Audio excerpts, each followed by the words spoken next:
A plan to let parents use public funds to pay for private schools clears a key hurdle at the Capitol. We will lead in Texas to create and produce a model today that will be a model for the nation. But the biggest challenge is yet to come. We go in depth with the bill's author for insight. A new push to ban COVID vaccine mandates, how this proposal goes farther than previous bans, and why it has people worried about the health of Texans. It's very easy to say, I reject Hitler sympathizers, I reject an individual who denies the Holocaust. A quarrel over donations from a powerful political PAC, how a controversial meeting is fueling tensions between two of the state's top leaders. Produced from the Capitol in Austin and airing statewide, this is the award-winning State of Texas. Hello, and thank you for joining us. I'm Josh Hinkle. Texas senators pushed Governor Abbott's plan for private education subsidies closer to the goal line. His plan for education savings accounts, or ESAs, would give families $8,000 to move their child out of public school. The plan won Senate approval, but the governor has been at odds with some Republicans in the Texas House who say the plan would hurt their school districts. As Ryan Chandler shows us, neither side is backing down. I will not stop until we get ESAs passed in the state of Texas. Governor Abbott adamant his final push for ESAs will be victorious. We are on the 1 yard line. 18 ayes, 13 nays. Senate Bill 1, school choice, has passed. Moments after midnight Thursday, the Texas Senate passed a $500 million bill to establish an ESA program after hours of debate. But some fellow Republicans in the House stand in the way. To me, this debate is about, are we going to fund public schools at a proper level to allow chance of success for our students? The governor now making clear he will only support more public school funding and pay raises for teachers if the House gets on board with ESAs. I wrote the agenda for the special session as only addressing ESAs. Once ESAs are passed, I will put on the legislative call the full funding for public education, including teacher pay raises. Republican opponents are entrenched, promising to draw out this fight as long as it lasts. If I'm here in November, December, January, February, March, I'll be here. I mean, this is one of those things that I feel passionate about, and we're not just going to shrink from the responsibility. Nothing's changing. Nothing changes. Ryan Chandler, State of Texas. We want to go more in depth. Capitol correspondent Monica Madden spoke one-on-one with State Senator Brandon Creighton. He's the author of Senate Bill 1. He gave us insight into the challenge of passing the legislation and why he says, don't call it a voucher bill. We know that it has been more difficult in terms of passing the education savings account on the House side. If the House doesn't take up Senate Bill 1, which is the school choice school voucher bill, would the Senate use Senate Bill 2 as a vehicle, the education omnibus bill funding one? Would they use that as a vehicle to try to get the House to pass Senate Bill 1? Well, we're working more optimistic on, our goals for,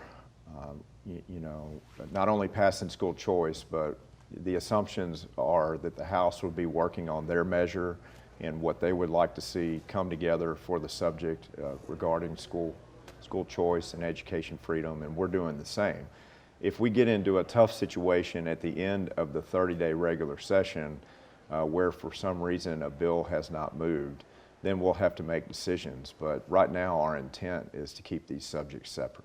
And it can't be one without the other in the mind of lawmakers because the ESAs was the governor's priority, right? Is that what your thinking is? Well, yes, the education savings account, that is an emergency item for Texas as established by the governor. Because that is not yet finished and accomplished, we're back again after the tax specials to address this issue along with school funding, along with teacher pay, and all of the historic new funds that we're putting into public schools. Do you feel confident, even though it wasn't on his list, that the governor would approve a school funding teacher pay raises bill as proposed by the Senate and hopefully agreed upon by the House?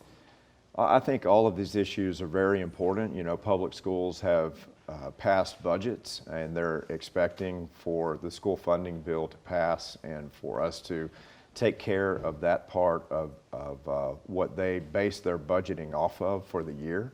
So I would expect that we would accomplish all three. Of course, we have to base our sequencing and our goals on what's established as an emergency item. So I would expect school choice would be the top priority until we get that accomplished and set aside. You have been hesitant and made a point during the Senate Education Committee to avoid the word vouchers and make a clear distinction between that. Republicans have definitely, I think, avoided the word vouchers in general. So what exactly is the difference between an education savings account plan and a school voucher? Yes, in describing the difference between voucher and education savings account, I'm not as much doing that for political reasons. I'm making sure that the public that's watching that may have specific concerns about dollars transferring directly to a family where it could be misused or not spent wisely or not spent on the appropriate education materials. That's not what we're doing here. That's a voucher. What we're doing here is working towards an education savings account where the comptroller's office, not the Texas Education Agency, would build a framework, would manage these accounts. There are specific and rigid audit provisions. Again, it's an education savings account, so the account and the $8,000 that's approved for the limited number of students in Texas that would even be able to use one of these, those funds would distribute to an approved and accredited private school instead of being distributed direct to the family for them to make decisions on how they want to spend the money. Let's talk about cost. This is going to cost the state about $500 million for each 2-year cycle. Right. Do you see that as something that will be sustainable coming out of what we had as a record budget surplus year in the years to come for Texas? I do, and that's why we have the program exactly where it is, with $500 million dedicated, completely separate from public school funding. We have historic funds going in to public schools, not only matching the last 2-year budget for public schools, but the new money going into public schools is approaching $9 billion, which is the entire state budget for 11 states in America. Not just the new money, not the entire budget for education, but just the new dollars that we're dedicating. So we have a tremendous lift for public schools and public school teachers. This $500 million, like the border, like the grid, healthcare, CPS, highways, transportation, water, it's a separate funding initiative that does not go through the Texas Education Agency. All right, Senator Brandon Creighton, Thank you so much for joining us. Thank you. Monica spoke at length with Senator Creighton. He gave us deeper insight into several aspects of the education legislation, as well as his insight into the effect tensions between House Speaker Dade Phelan and Lieutenant Governor Dan Patrick could have on the bill. We posted the full interview online, and you can find it in this week's State of Texas story in the Texas Politics section of our website.